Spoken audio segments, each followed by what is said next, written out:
Isang masayang pagbati na may ngiti sa aking mga labi. Naghahanap ba kayo ng makakatuwang sa pagre-review ng inyong anak? Meron yan sa DepEd.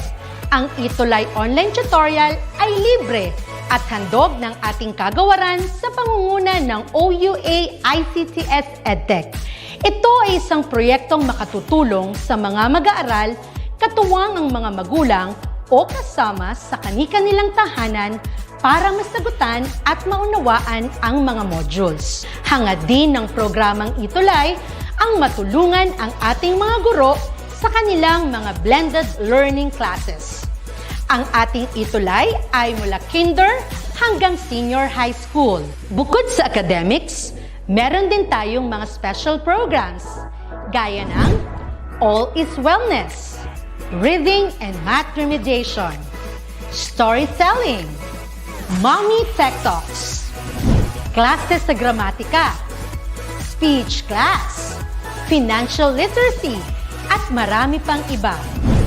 Pinalawig din ng ETUlay ang ating Alive program para sa mga mag-aaral mula grade 1 hanggang grade 3. Gayun din ay mayroon tayong ALS program at SPED tutorials na makasisigurong makakamit ng lahat ang inclusive education.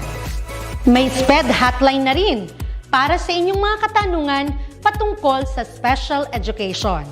Kaya, subaybayan mula Lunes hanggang Biyernes, mula 9:00 ng umaga hanggang 7:00 ng gabi ang ating ETUlay. Sa ating pagtutulungan, maiaangat natin ang bawat isa. Ating itutulay ang pagkatuto upang di mapigil ang pag-aaral ng kabataang Pilipino. Itulay natin ito, sulong edukalidad.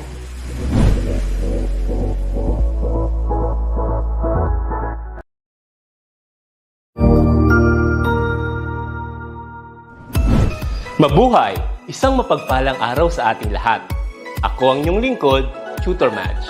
Welcome sa ating ETUlay, ang ating libreng online tutorial na hatid ng ating kagawaran ng edukasyon, ICTS EdTech.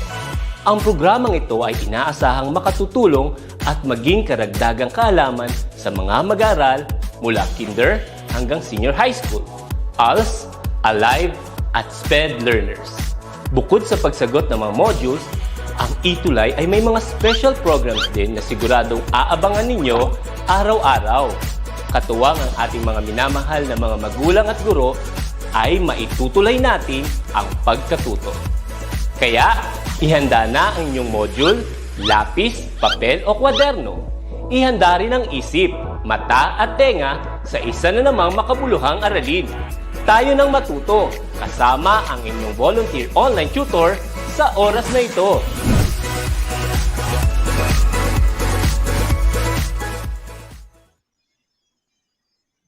Ayan, good morning po. Good morning mga bata. Good morning, Tutor Martin. Good morning, Tutor Good Diana. morning po sa ating lahat, sa mga magulang, sa mga guro nandito ngayon at patuloy na nag-aabang at nanonood sa ating programa dito sa ETUlay Level Up.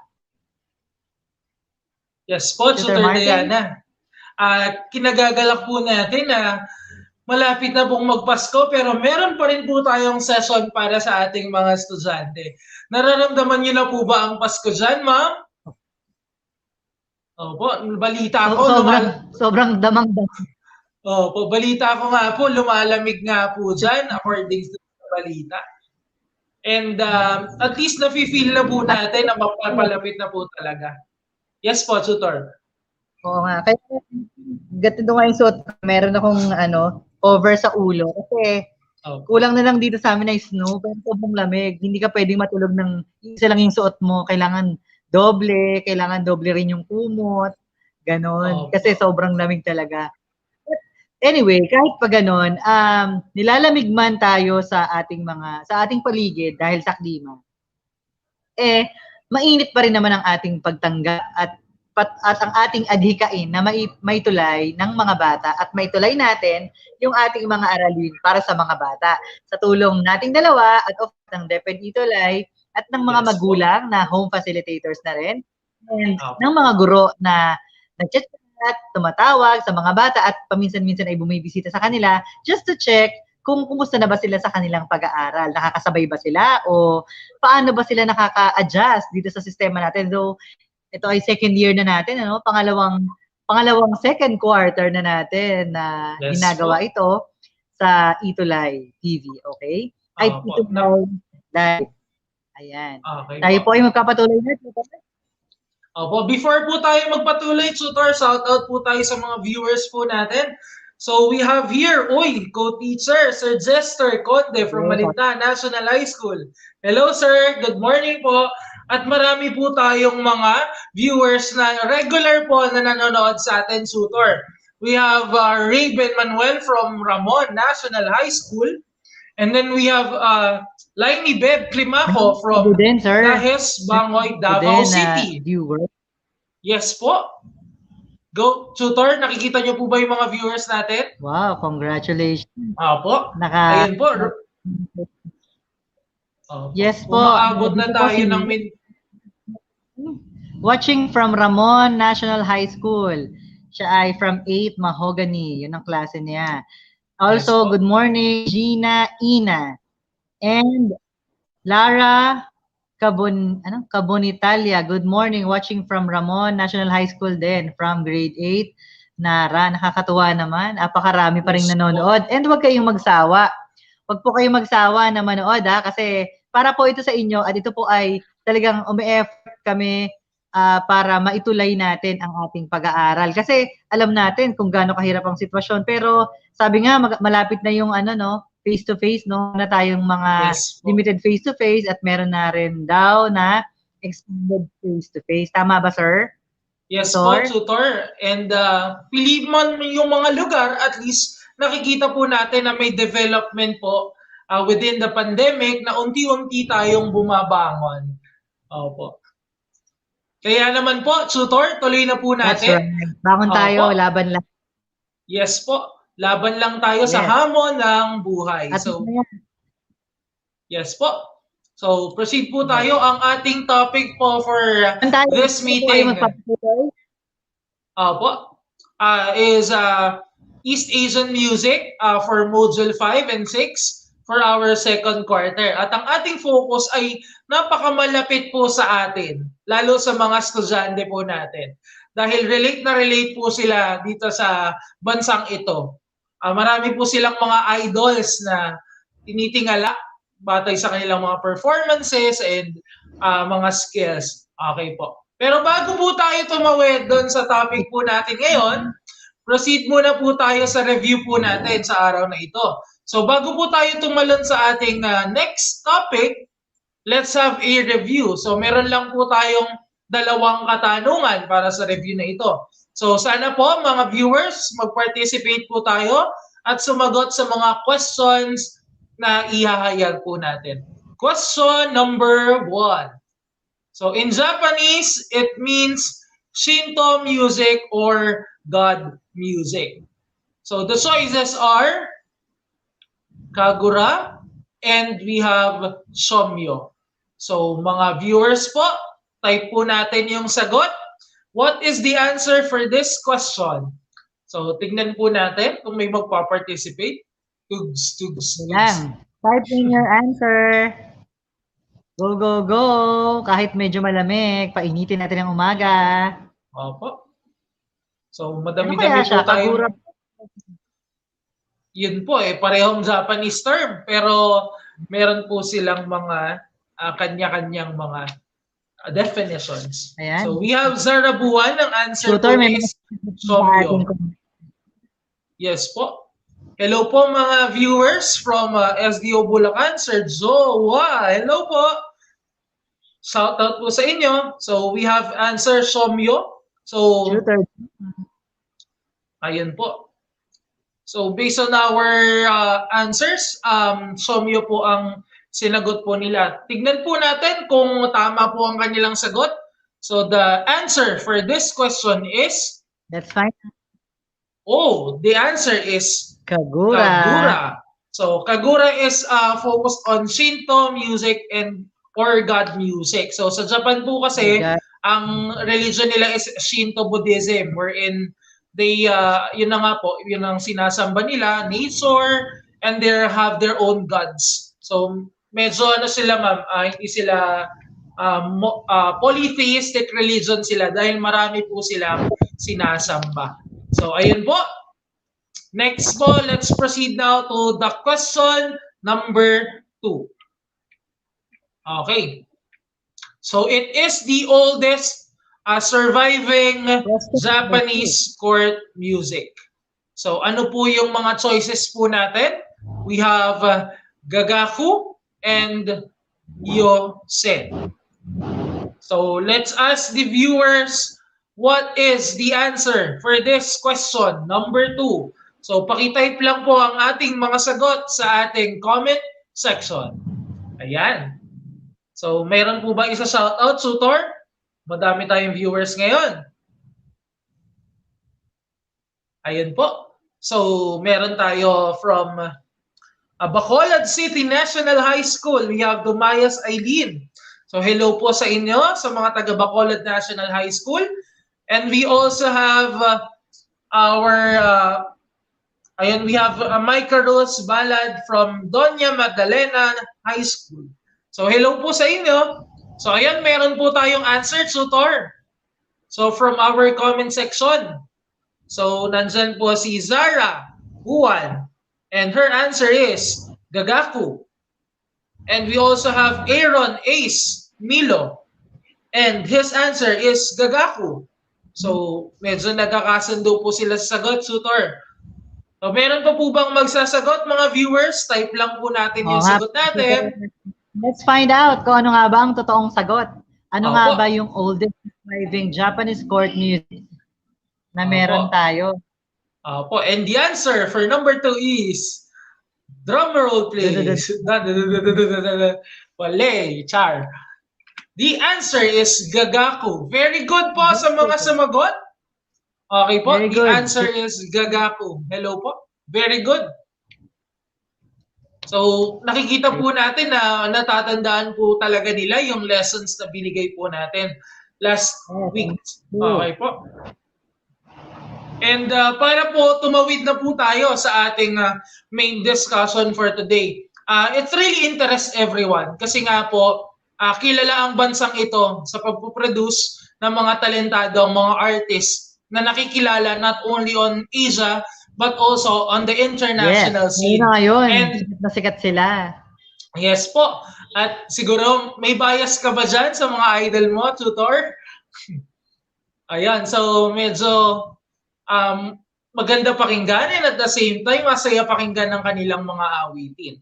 But ano po kaya yung history behind that particular country kung paano sila nagsimula sa kanilang linya sa musika? Kaya naman po, ang ating topic is Korean music. But before that, we will discuss the most essential learning competency.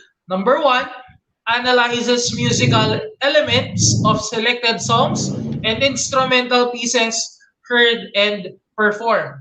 So, i-analyze po natin yung mga elements na may consider po natin na kasama sa mga selected songs and instrumental pieces na may papakita po natin mamaya. And then the second one, explore ways of producing sound on variety of sources that would simulate instrument being studied. So, ano pang hinihintay natin? Sutor, proceed na po ba tayo? Okay po. So, let's proceed. So, the topic is Korean music. So, kaya sinasabi kong mga international scenes kasi yung mga idol po natin ng mga Korean artists sa K-pop, and then when we are watching K-dramas, no? So, comment naman kayo kung sino yung mga bias nyo na groups sa Korea. Okay, so let's check yung mga viewers natin kung talagang fans po sila. Yes po, Tutor. Sige nga, tingnan natin. Ayun po. Sagat lang yung mga gustong ano po ba yung mga favorite na boy band nyo? Ayan po. Or yung mga groups ninyo for K-pop? Yung mga anak ko. Opo? Yung mga anak ko, sir, marami. Tutor. Meron kanyang K-pop group na gusto. Meron gusto ay yung, ano ba tawag doon?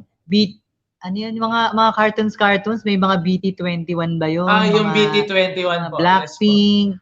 Yes po. Opo, at nakakatuwa nga po na... Mga Blackpink na yan, yung Yes po. And at the same time, yung BTS po, no? kahit And yung of baby course, ko. opo, Yan, ayun na, si sumunod Jenny nag-comment na. We have 21 K-pop girl group. Isa sa mga pundasyon po yan, ang 21. So sila yung mga nauna sa scene. Nandyan po yung ating Pilipino na si Sandara Park. Okay. So, ayun po. So, thank you for the answers. Tuloy na po tayo. Okay. Po, tutor. Yes po. Opo. So, tutor, tuloy. Ayan. Tuloy tayo, sir. Opo. So, traditional Korean music is broad. So, malawak po siya. And deep in terms of genre and meaning. Opo.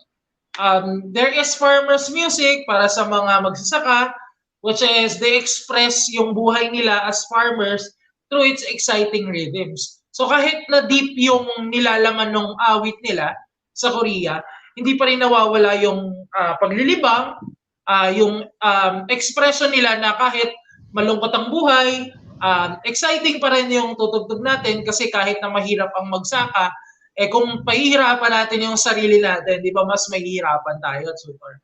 Kaya naman, believe din ako sa style ng Korean music.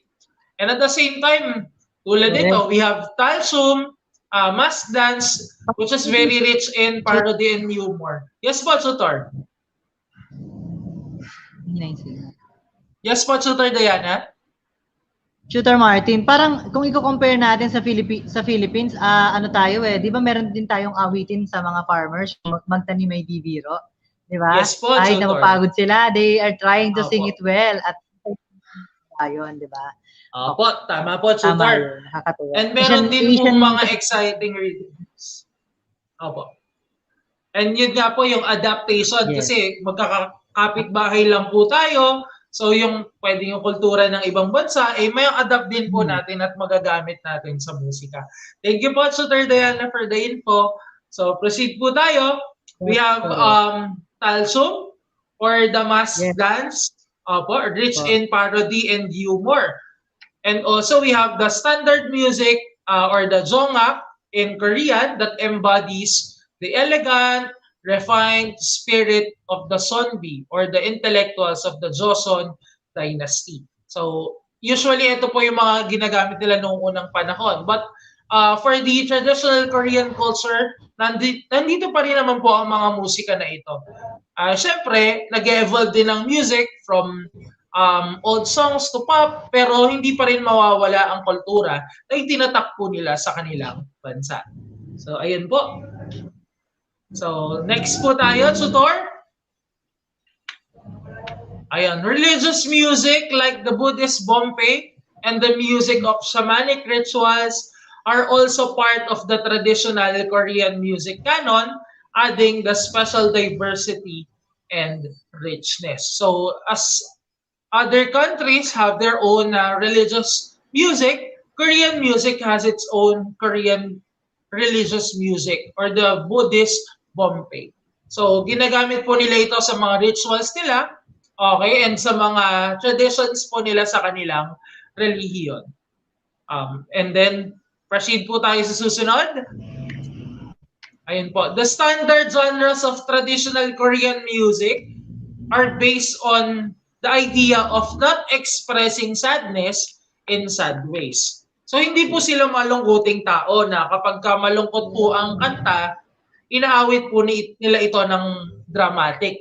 So on some point, therefore, the music sounds strong, bright, and harmonious. Kasi ang primary goal po ng mga Koreans is, alam niyo po ba na in terms of history, di ba, 1960s, tayo sa Pilipinas, medyo usbong na po ang ekonomiya. Meron po tayong avenida kung sa mga oldies po natin, no? Na dating Makati, na mausbong po ang kalakalan. Sa Korea po, naglalaban po sila ng digmaan noong panahon na yon. Kaya naman po, mabigat po yung suliranin na nararamdaman nila before. Kaya kung pabibigatin pa nila sa kanta na malungkot, lalong madadown yung kanilang mga puso. Kaya naman po, it's very inspiring to listen to Korean music because they lift themselves up by encouraging themselves to sing positive side of themselves kesa yung mas darker or mas malungkot po yung pag-awit. So, ayun po. Lifting their... Yes po, tutor. Kaya po, nakakatuwa po ang pag-aralan. So, yung mga iba't ibang kultura po nakatabi po natin na mayroon palang meaning or kahulugan kung bakit ganon yung ginagamit nila sa kanilang mga musika. So, ayun po. Proceed po tayo. So, the basic nature of Korean people is based not on han or yung tinatawag nating sorrow or resentment or yung kalungkutan, matinding kalungkutan, but on yung tinatawag po natin na excitement. Kaya naman po, marami po talaga silang mga catchy, harmonious, and bright songs. Even the topic or the style is sad or yung kwento ng kanta ay malungkot. Kaya parang ang sarap naman tumira sa Korea kung ganito mga awitin nila, tutor. Yes. And balita ko kasi lamig yata ng sa inyo yon. Oo nga eh. Sobrang lamig talaga rito eh. Nakakatuwa kasi yung ano nila, yung character ng music, almost the same talaga sa atin, ano? Parang Yes, they are all parang humuhugot lagi sila sa puso, no? They're all like us na may mga hugot. Yes po. Napakadami mang challenges. Tulad ng sa atin, may bagyo na naman yatang darating, pero eto tayo, nakangiti. Opo. Signal number 4, tapos kahapon lumindol. Diba? Yun nga po eh. Pero eto tayo mga Pilipino, nakangiti at positive ang pag-iisip sa darating na bukas. Correct. Kahit na kukulangan sa financial, kahit na kukulangan sa trabaho, di ba? Yes po. Bangon pa rin, laban pa din. Okay, tayo po ay magpatuloy. Opo. So, Korean traditional music, usually dancing to sad songs. They are creating an energetic and upbeat mood while singing of life sorrows. Ito yung mga category or yung mga description na masasabi nating pinaka-attractive na aspect sa Korean traditional music. Na kahit malungkot, masaya pa din. So, wag na nating isadlak sa kalungkutan kung malungkot. Opo, pasayahin din natin ang bawat isa. At isa po ang musika sa instrumento na pwede nating gamitin para mapasaya ang maraming tao. Yes, correct. Pero nakakatawa, tutor, pag malungkot tayo, bakit nga ba, ewan ko kung lahat ng tao ganun. Pag malungkot din yung pinapakinggan. And then after listening to it, relieve na yung feeling, no? Relieve na tayo. Opo, iba din po kasi, lalo yung mga OPM natin, tutor, yung iba talaga yung hugot eh. Yung mga pang Moira, kahit kakanta na lang ng theme song ng mall, malungkot pa din. Sorry. Opo. Opo, let's proceed na po. Opo. So, meron tayong mga folk music forms tulad ng sa Japan na tinuro po ni tutor last meeting. We have the song act for the elite or ruling class. We have the song act for the ordinary people. Nong act for the farmers because farmers are really important for Koreans. And then we have the sanjo or the solo instrument. Pansori for the long vocal and percussive music played by a singer and a skilled drummer, and ninjo for folk song. Uy, may nag-comment sa atin, tutor. So, Korean music has a slow tempo, giving it very peaceful and pensive character, sabi ni Aaron Milo. And nakaka-relate po siya. Okay, relate daw po. Ayun, nakakatuwa naman po. Okay, so tuloy po tayo mga viewers. Followers. Yes po. So proceed tayo dito, tutor. So Arirang is a Korean folk song, sometimes considered the unofficial national anthem of Korea. So kilalang-kilala po ito sa kahit anong lugar po sa Korea. Even your favorite idols, they sing it as their unofficial national anthem. Kung tayo ay may bahay kubo, na ginagawa natin ng iba't ibang genres and styles, ang Korea ay may arirang. So, it's the symbol of Korea and Korean culture. So, in essence, it's a song of farewell. So, ibig sabihin, malungkot yung kanta, pero nilalagyan nila ng ibang flavor kasi may i-consider nila na ito po ay kanilang unofficial national anthem. So, ayun po. So, this is the sample of the piece for the Korean traditional songs. So, kantahin po ba natin, Sutor? Sige, pagbigyan natin sila kahit ayan. Let's try their way. Subukan natin. So, simulan ko po yung Sutor dun sa una, din sa hanggang nung Uganda. Sure. Arirang, arirang, arariyo, arirang gogero no Uganda. Ayan pa. 알부리가 가시는 이면 집이다 맛가수만 먹는다. Nakuha ba? It's, yes po, what, Sutor? So basically, it's a song of farewell, no? Oo, maganda. Ulitin natin, tutor, para mas feel. Let's try sing duet, pwede? Po, sige po. The Korean way. The Korean way where they are singing it on the side. Parang Ready? 1, 2, 1, 2, 3, go. Arirang, arirang, ariyo.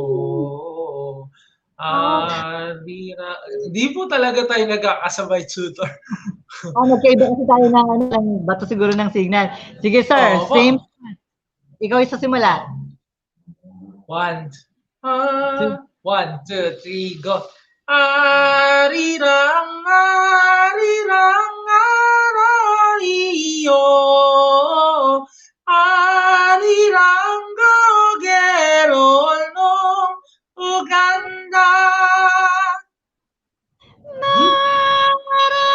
나라리가 가시는 인연 시브리가 가수방 명난다. Ayan. Para po hindi po namin ito pinractice. On the spot po ito, parang nung pang malakasan, Tutor. But of course, Tutor, aside from the traditional song, ginagamit po ito in different genres. Meron na actually narinig po, it's a song from BTS. While I'm listening, it's their version of Arirang. But in a more pop style, parang Arirang, arirang, arariyo.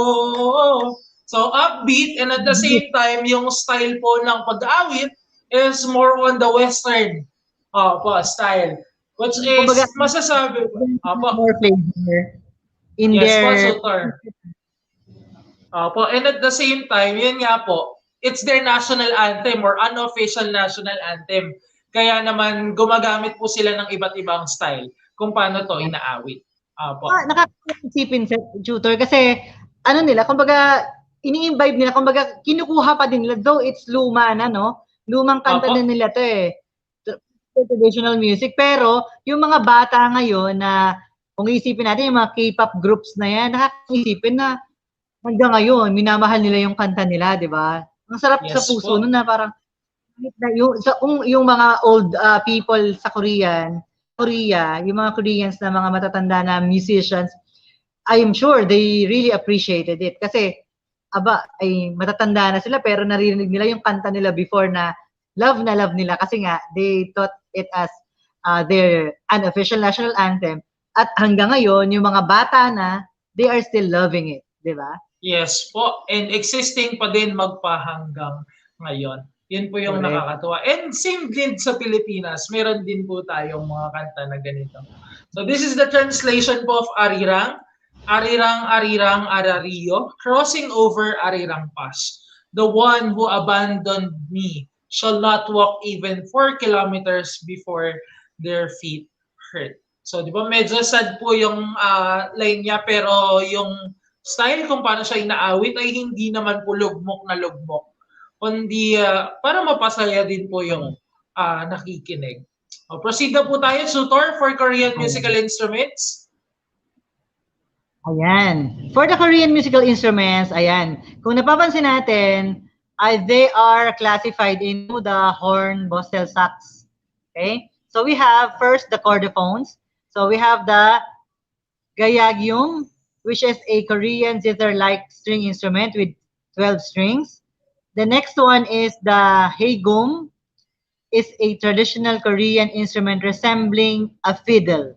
And we also have the gyomungo, or the 6-string pluck zither with bridges and frets. So, inuulit ko, pag sinabi po natin na chordophones, these are the string instruments. Okay? Next po. We all have the aerophones. And here is an example of an aerophone instrument from Korea. We have the piri. Piri are used in both folk and classical. When we say classical, it's a court music of Korea. And it is made of bamboo. Di ba sa Korea, meron talaga silang court music kasi yung mga matataas na uri ng kanila, they are giving them a very good kind of music, di ba, sa kanilang mga celebrations. And we also have the membranophones. Yes, yes. We also have membranophones. Kapag sinabi po nating membranophones, from the root word membrane, no?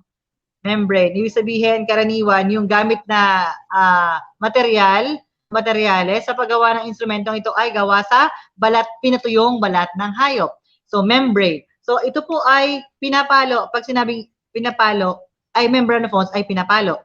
So, unlike aerophones, ang aerophones po ay hinihipan, ang membranophones naman po ay pinapalo. So, an example of it is chango, which is the most widely used drum in the traditional music of Korea. Next. Ayan.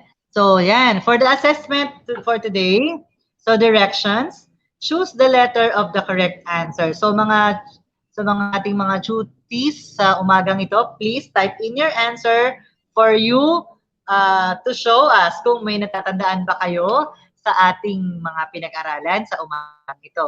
Okay? For question number 1.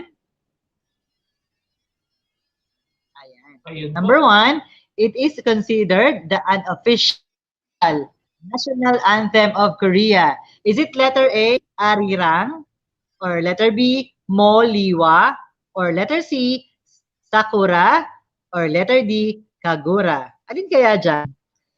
Kanina lang, parang narinig nyo yun kanina, no? Di ba, tutor? Yes po. Opo, parang kinanta yata natin yan, tutor. Ayan. Let's find out. Ano kaya title nun? Parang narinig ko rin yan kanina.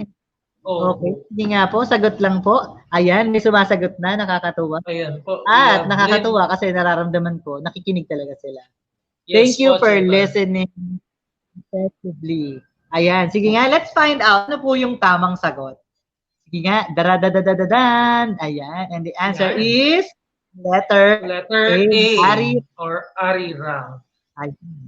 Ayan po, puro tama ang answers nila, tutor. Let's now find out. Yes. Kasi nakinig sila at siguro sana natuwa sila sa kinanta natin, no? Yes po, nakakaba po on the spot. Sa part na yun. Okay, next question. On the spot, wala pang practice, di ba? Nakakaaliw. Okay, for naman tayo dyan, tutor. Kasi nga, para hindi naman tayo magkaroon ng problema with regards sa mga recordings na makukuha natin. So, kung kaya naman natin kantahin, why not, di ba? Nakakatuwa din naman. Nakakamiss din. Okay, number 2 question. Which of the following Korean music forms or pieces is the music for the elite or ruling class? Okay. May mabilis na sumagot, tutor. Which of the following Korean music forms or pieces the music for the elite or ruling class? Ang galing nga eh. Wala pa akong sinasabi na Opo. Letter A, is it Pansori? Letter B, is it Chongak? Letter C, Sanjo? Or letter D, Sogak? Okay? Po, please type in the correct answer. Alin Ayan kayo? po, may Ayan, may sumasagot. May sumasagot. May sumagot ng letter A, meron din sumagot ng letter B, and later we will find out if they are correct. Okay? Now let's reveal the answer, Tutor Martin. drum roll, da-da-dan. Ayan, nasa na The ang ating sagot? answer, po, the answer is Ayan, letter bongga yung B, drum. Tutor. Ay, Yun nga po eh. answer is letter B. Songak is a Korean music form or pieces in the music for the elite or ruling class. Tandaan nyo yun, ha? Yes po. Chongak. Okay. So, ayan. Tutor, nakakatuwa sila. Talagang very attentive. Thank you, Yes. Students, sa inyong pagsubaybay sa amin ni Tutor Martin. This has been Tutor Diana from SDO Cavite Province and This is Tutor Martin, everyone, Tutor Martin. from SDO Valenzuela City. So thank you very much po mga viewers and listeners all over the Philippines, and have a great day po sa atin. Tutor Walter, kayo na po ang susunod.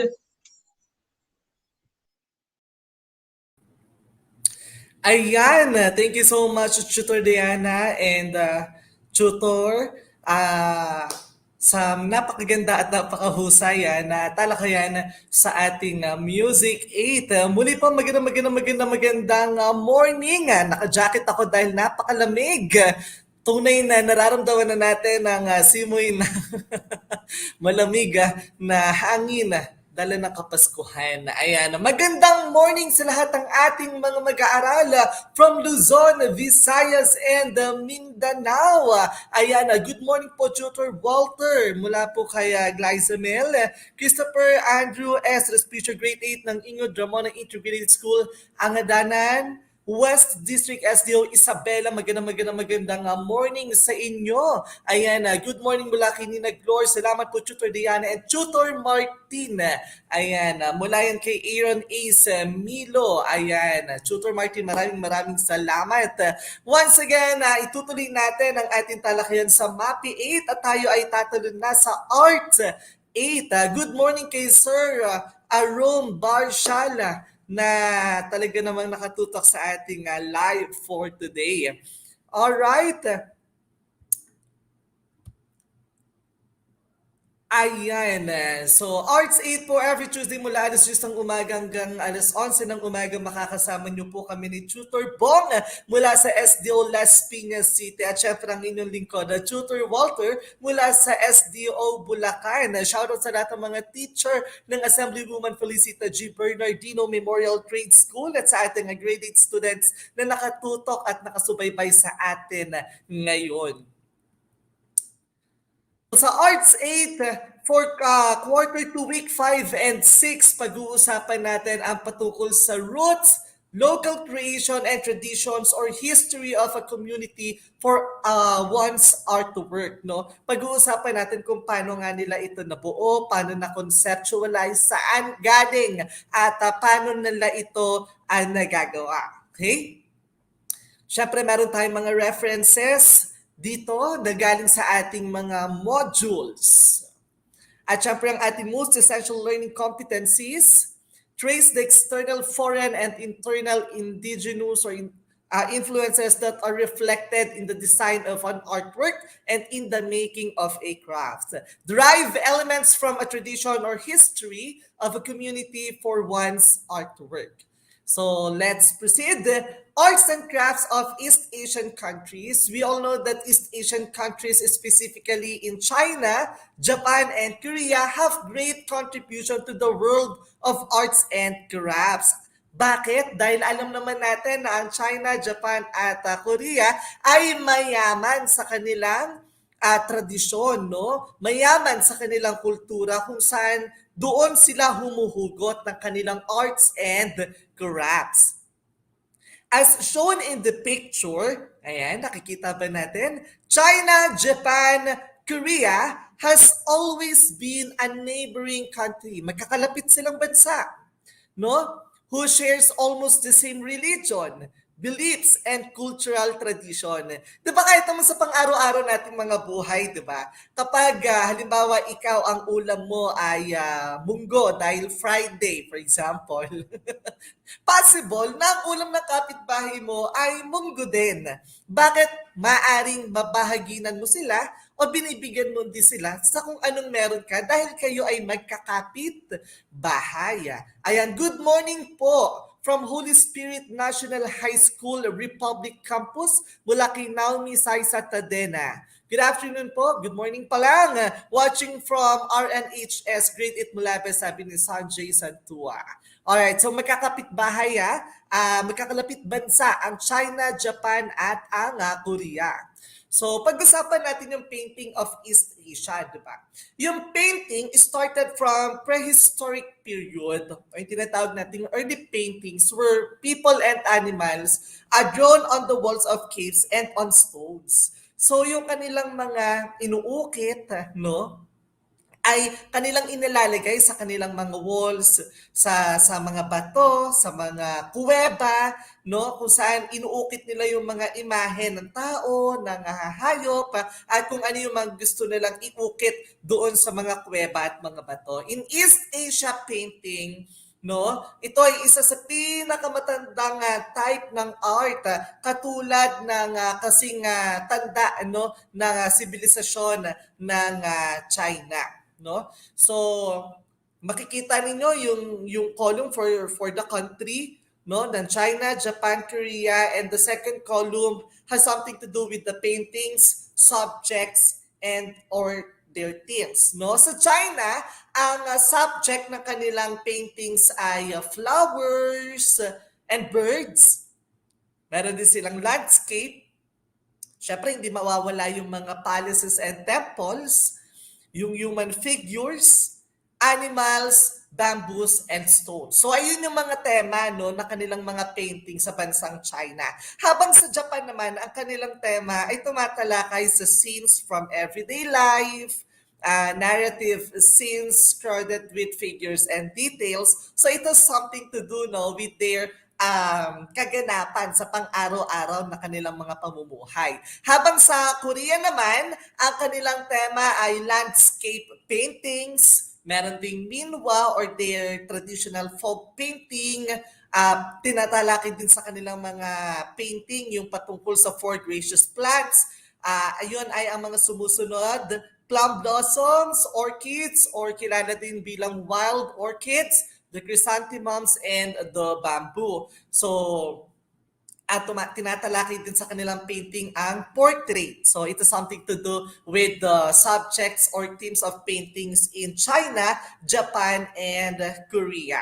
Okay? O shout out sa lahat ng mga taga grade 8 Aquila na nanonood ngayon.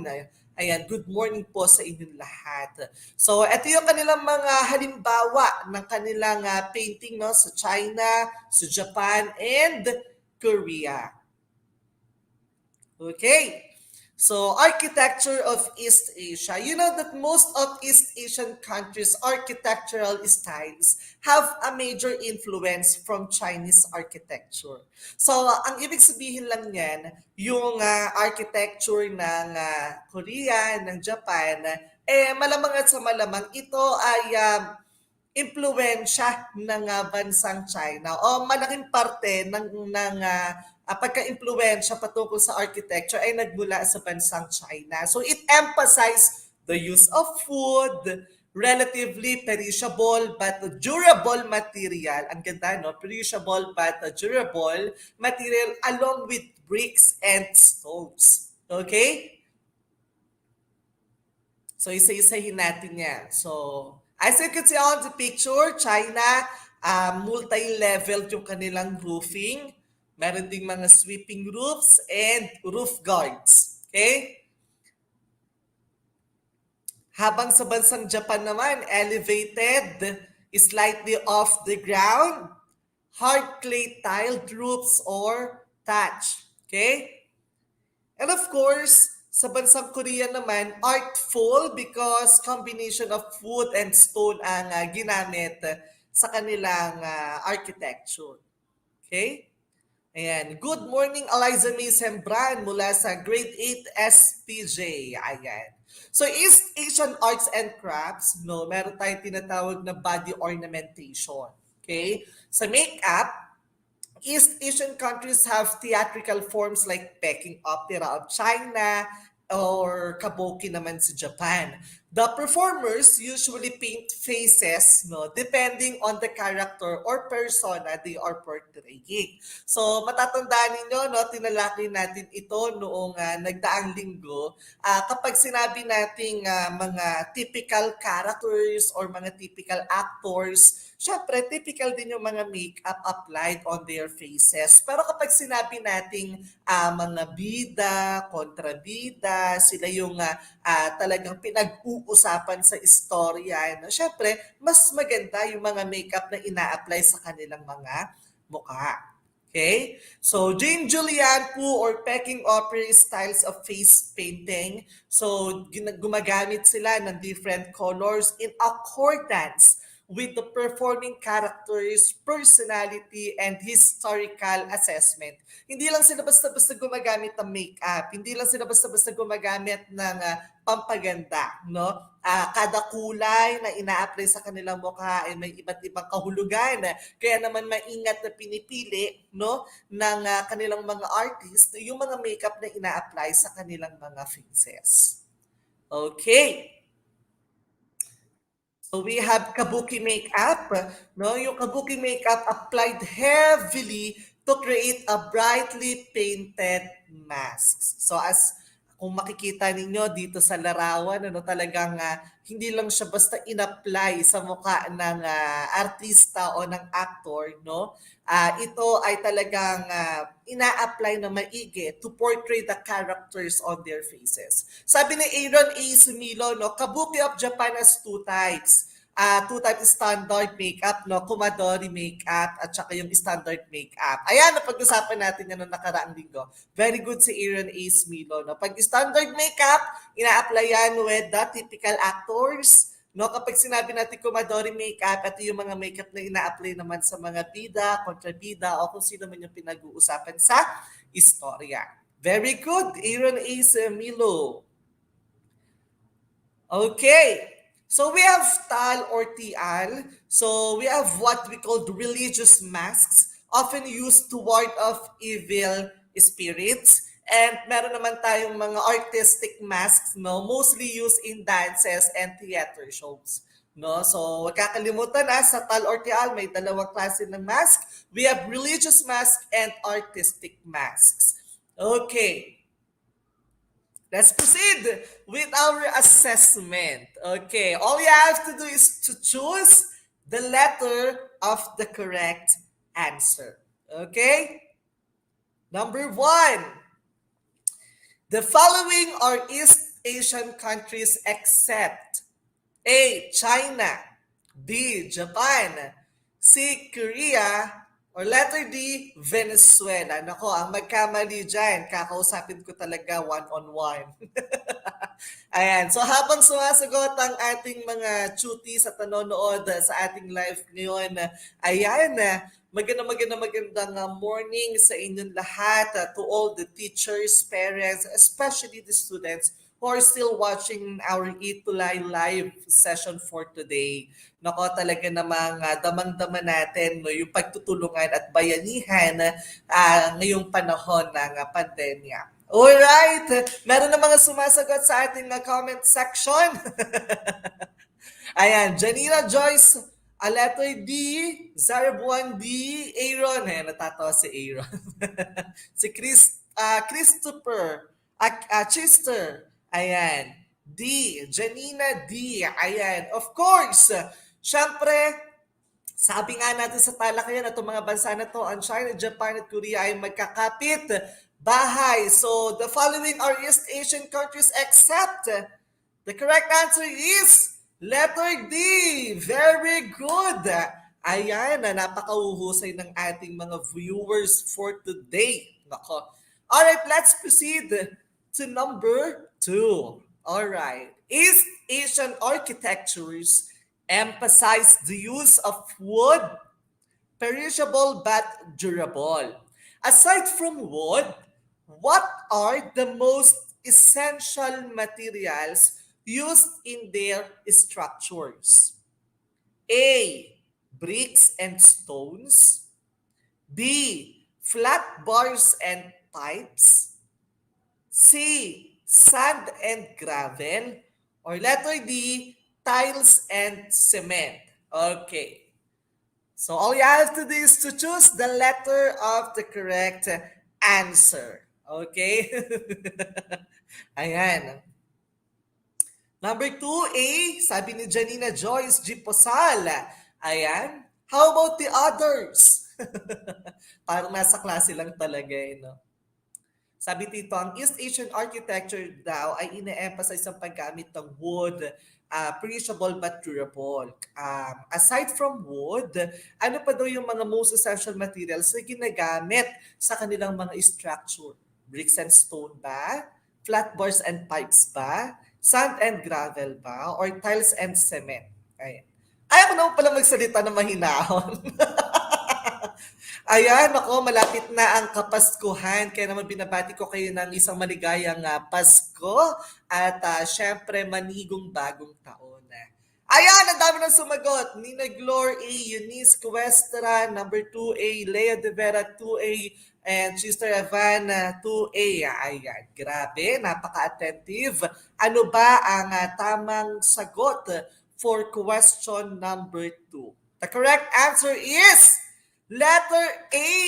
Nako, ang gagaling at talaga namang kahit napaka-brief ng ating discussion, talaga namang nakinig at sinusundan nila ang ating talakayan ngayong umaga. Siyempre, let's proceed to number 3. Ayan. It is considered as one of the oldest continuous artistic traditions of Chinese. Again, it is considered as one of the oldest continuous artistic traditions of Chinese. A. Architecture. B. Painting. C. Sewing. Or letter D. Weaving. What is your answer? Ang bilis talaga sumagot ni ni Janina Joyce Posal, letter B daw, si Princess, letter B, si Aaron, letter B. Ayan, let's check kung ano nga ba ang tamang sagot dito sa question number 3. Ayun, shoutout kay Sir Rome Barshal, one of the tutors here in ETUlay, MAPEH 7. Micaela Jong B, Lance Anthony B, Micaela B, Rendell Ignacio B, and shout out po sa ating mga viewers for today. Talaga namang nakatutok at tumatala. At syempre fresh tayo today, no? Alright, so let's see ano nga ba ang tamang sagot for number 3. Alright, very good. The correct answer is letter D, painting. Ayan, sa talakayan nga natin kanina, no, ito ay nagsimula sa pag-ukit ng mga sinaunang Chinese, no, sa kanilang pader, bato at mga kuweba. Anyways, maraming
Ang husay naman! Natapos mo ang iyong tutorial session kasama ang iyong mahusay na ETUlay tutor. May bago ka bang natutuhan? I-share na yan gamit ang hashtag ETUlay Level Up. Huwag aalis ha, dahil may susunod pang programa na pwede mo ring panoorin at salihan. Dahil naghihintay na ang iyong mga tutors. Happy learning dito sa ETUlay!